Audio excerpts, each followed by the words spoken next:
What's going on, everyone? Welcome back. And today we're gonna be doing a different car. So my sister, she has a M35X, so basically just like a G35. And the other day she called me and she said that the car had no heat. So I wasn't really sure what was going on. So I said, hey, bring the car over, we'll check it out and figure out what's going on. The next day, which is today, she called me this morning and said, hey, now my car is overheating. And she informed me that she had to fill it up with fluid. So when she had originally told me that the car didn't have any heat, I was thinking about what was going on. So in the back of my head, I was like, she could just be low on fluid. Hopefully it doesn't have anything to do with the heater core.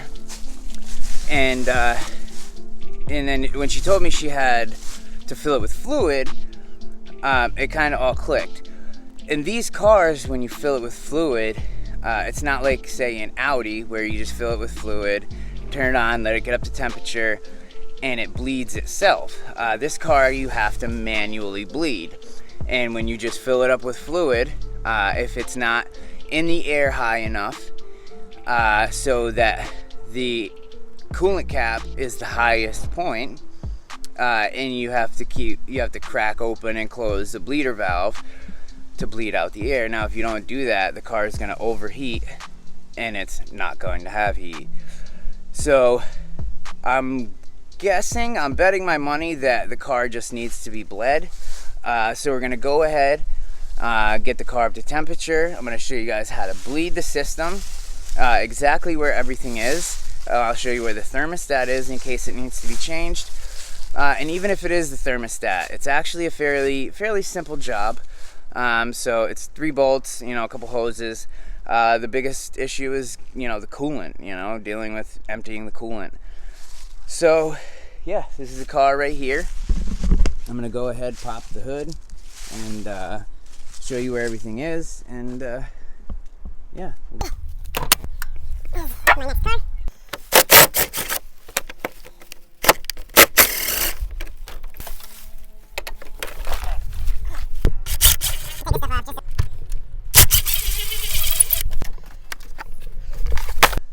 If you come right in here,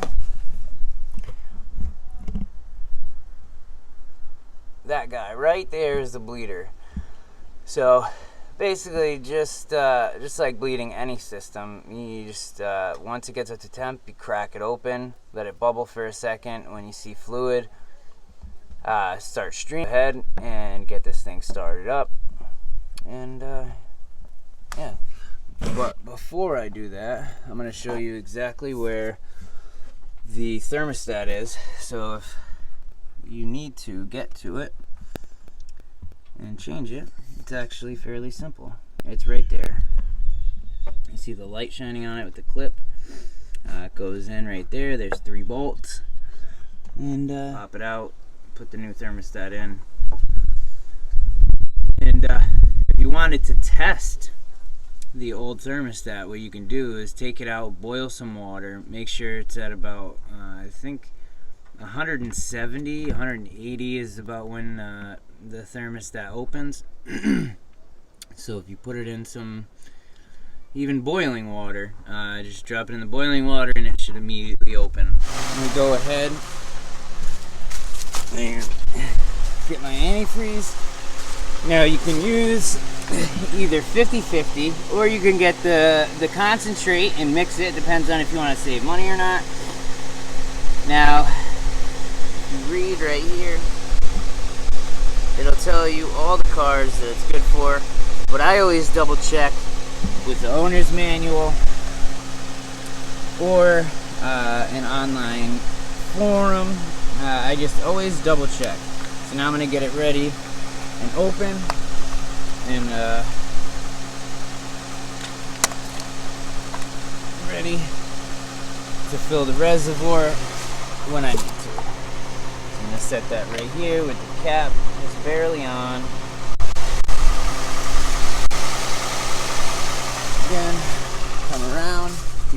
your temperature gauge. Once it starts rising, then it should really start pumping the fluid through, and we can really get this bleeding going.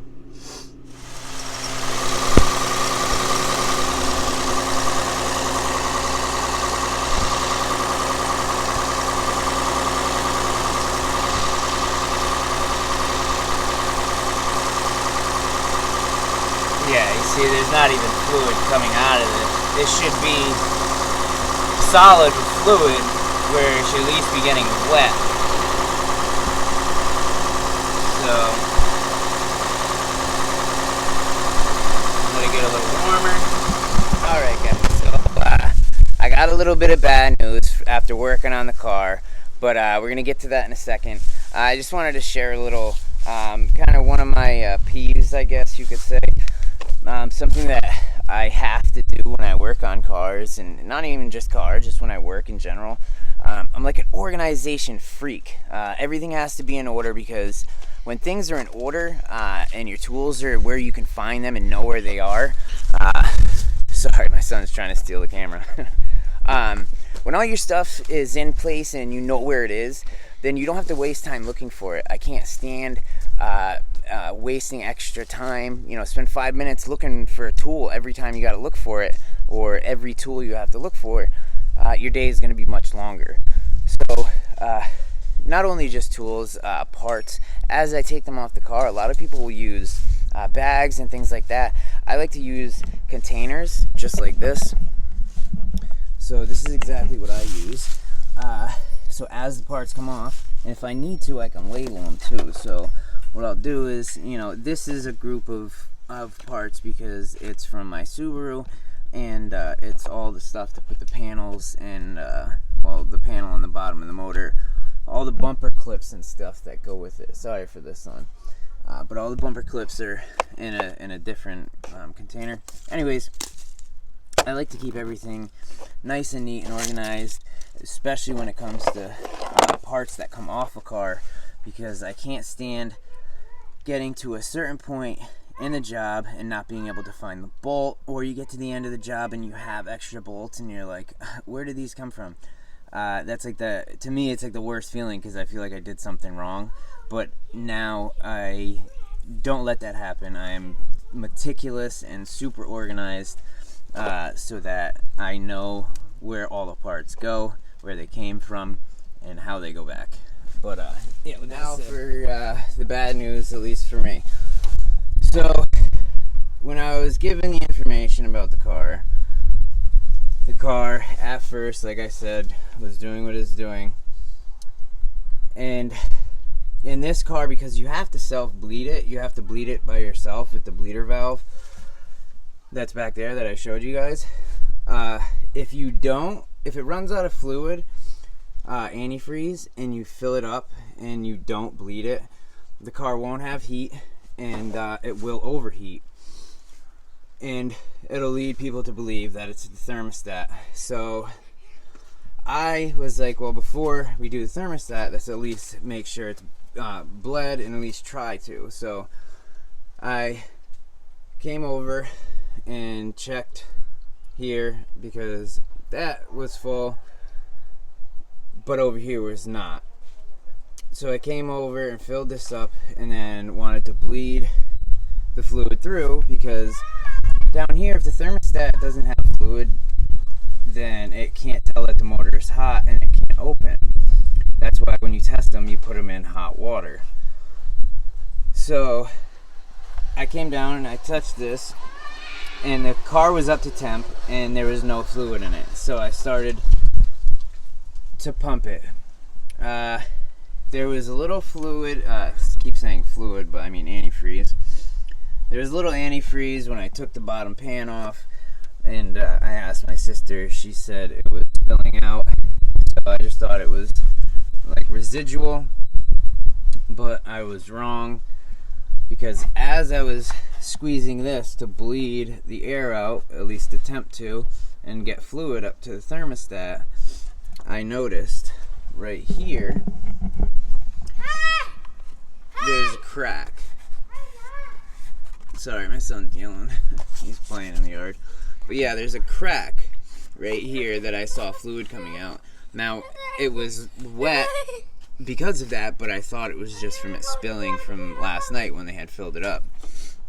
So, it has a crack, and that is exactly why it wasn't bleeding over there, because it was trying to pump fluid through the system and it was just getting air. Alright guys, so yeah, I'm going to take care of the radiator tomorrow when I get it, so be sure to look out for that video coming up in the next couple of days. If that's something you're going to be interested in, be sure to smash that subscribe button, and if you got anything out of it and if you enjoyed the video, be sure to hit that thumbs up. Alright guys, so I hope you guys got something out of it. I hope it really helped you figure out what's going on with your heating system and the cooling system for the motor.